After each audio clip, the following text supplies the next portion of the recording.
Hey there, fridge owners! Welcome back to our channel. Today, we're going to tackle a common issue. When your fridge isn't keeping things cool, first things first, don't panic.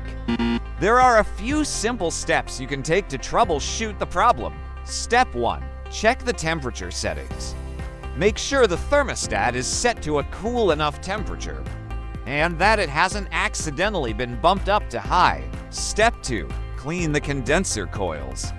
Dust and debris can build up on these coils over time, making it harder for your fridge to cool properly. Step 3. Inspect the door seal.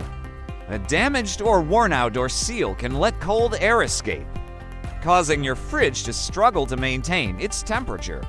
And finally, Step 4. Check for blocked vents.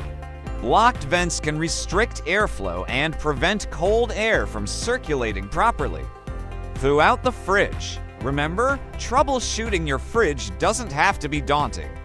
With these simple steps, you can hopefully get your fridge back to its cool self in no time. Subscribe to this channel and follow us on all our social media handles. Check the description for more info.